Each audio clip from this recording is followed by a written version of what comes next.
Fun, relaxation, escapism, the power fantasy. Video games offer us a lot of different kinds of experiences, all of them geared towards making the player feel better about themselves in some way. Often, they want to make the player feel like they're in control, like in some way they can do something to make the world a better place. But when it comes time to make the world a better place, RPGs often fall flat because all the player really does is kill a few people. They destroy the problem without ever offering a solution. There's been a hole in the market for games that truly let the player make the world a better place.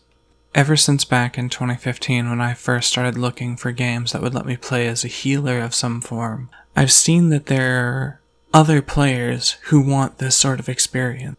But it's very rare the game that even lets you play as any sort of healer outside of the MMORPG genre. In MMOs, you can of course play as your priests, your druids, your shamans, and all of that, dedicated entirely to keeping the murderers alive. But the story never recognizes you. The story never looks at you and says you are a healer. Instead, it's just the rare things you do within the game world that makes you a healer. Going into your epic raids to make sure the tank and the DPS can stay alive, that's really all the healer does there. But is that being a healer? In Skyrim, jokes are made at the expense of the Restoration School of Magic because really, all it does is allow you to carry a few less potions. You consider Restoration a valid school of magic, worthy of study, don't you? Don't you? Good, good. Not that I require validation, of course. There are just some, and I shan't name names, who would disagree. It can make life difficult when one's colleagues fail to recognize the research one engages in.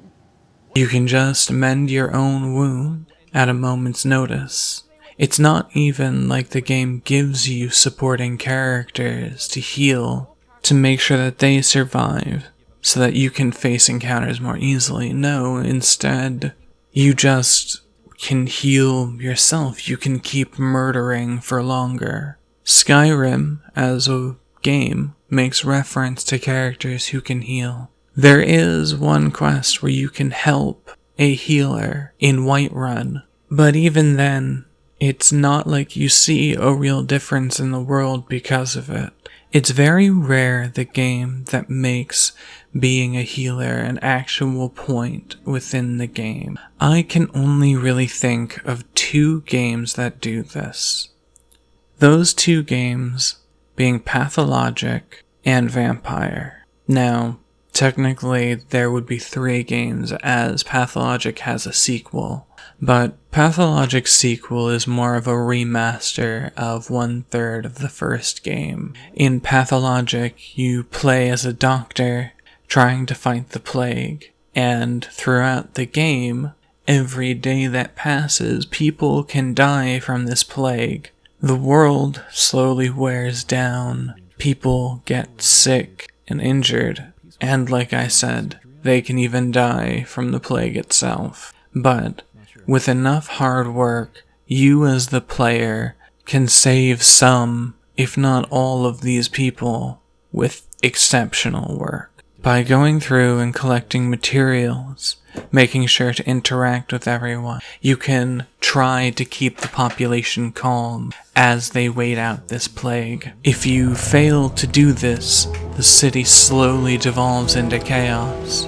The military presence ramps up. Eventually, they have to take on quarantine measures, and from there, it gets much, much worse.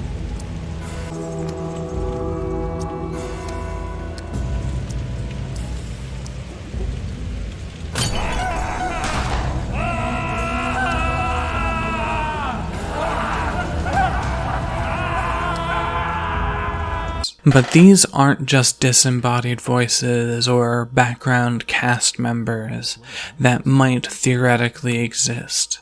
No, these are your friends, old and new. These are people you know and interact with, quest givers, shopkeepers, and all around just important people that you want to keep alive. This element, this narrative element, the fact that these are not just number generators or basic quest givers or anything like that, that these people are supposed to be important to you, is a big part of what makes being a healer feel important. Sure, if I was just playing as a healer, keeping the tank alive as he moves forward, as you do in games like Mini Healer, that could be pretty fun, and it would represent a build in efficiency, but it wouldn't feel impactful like it does in Pathologic. Having a childhood friend die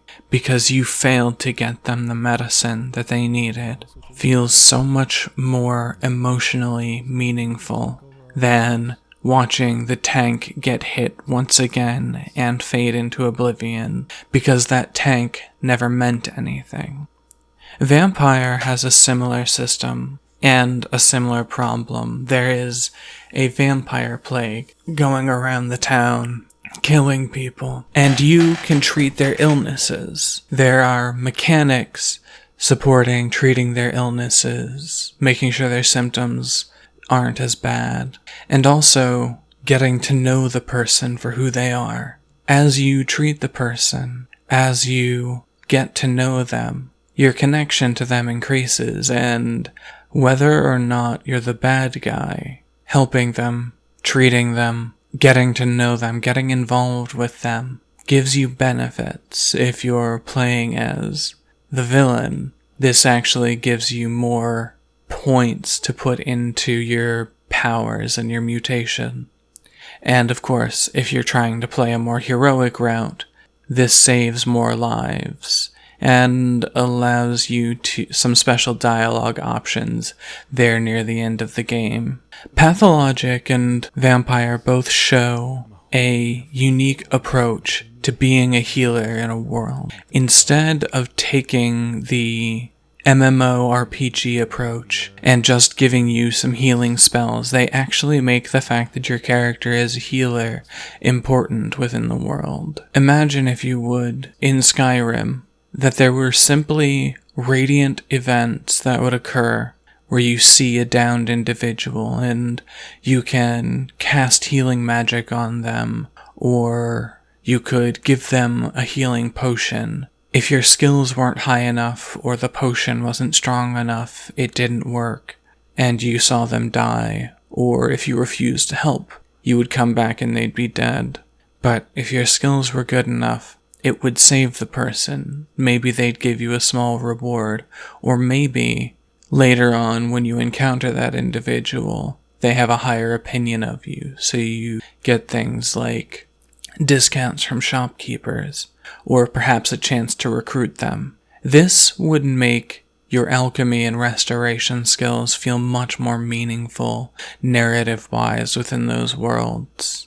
Instead of alchemy being the ability to poison enemies, and restoration being the ability to sustain stabbing your enemy, they would now become powerful narrative tools. And they would show a character with unique approach to the world. Sure, maybe your character does mostly poison people, but then when he happens across a wounded homeless person, he'll always lend them a healing potion, because he knows how bad it can be to be down on your luck. Or perhaps now you're playing as a priest, and in doing so, in wandering the world, trying to help those who are sick or injured, you've amassed a small following, a number of allies who are now at your side when you need them. Sure, you can't fight, but you've gained enough friends, enough allies, enough arms at your side that you can take on entire armies and can finally quell the dragon menace. You don't need to make an entire game about being a healer. But it's an awful shame that games don't really seem to consider healing to be an essential part of the power fantasy, and I personally would enjoy seeing games that cover that a little bit more.